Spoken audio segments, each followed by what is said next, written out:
बुझाता भोजपुरिया समाज के जोश ठंडा हो गइल बा, माहौल ठंडा हो गइल बा, इहे तय रहल ह। जोरदार ताली बाजे के चाहिए भाई।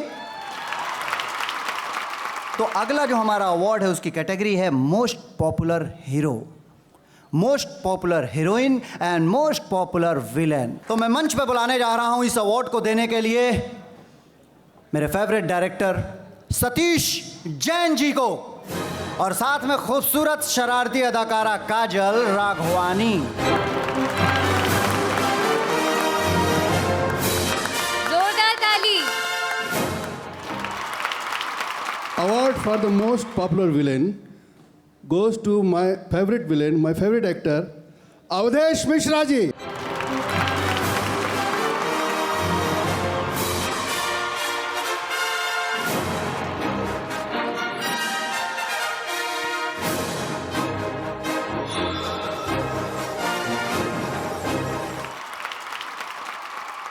Thank you SJ, thank you Satish ji.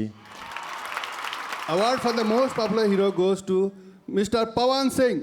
क्या बात है, most popular hero mister Pawan Singh.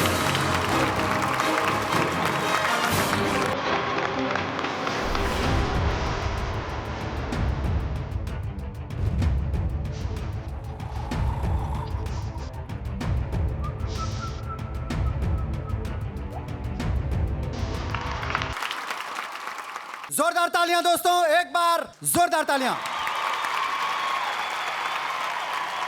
Time के थोड़ा कमी बा, बस एक लाइन गुनगुना दी हम। हथवे को बन आइल बा कैसे। बहुत अच्छी लड़की है। हरे तू लगा हवेलू जब लिपस्टिक, हिलेला सारा डिस्ट्रिक्ट। तू लगा हवेलू जब लिपस्टिक, हिलेला यार डिस्ट्रिक्ट। जिला टॉप लागेलू हो, जिला टॉप लागेलू। कमरिया कमरिया करेला पालप, लॉलीपॉप लागेलू।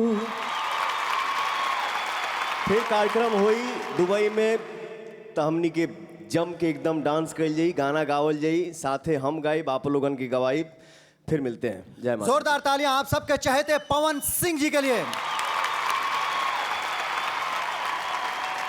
Award for most popular heroine goes to my favorite Amrapali Dubey.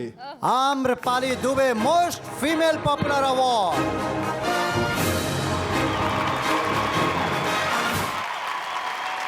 Congratulations.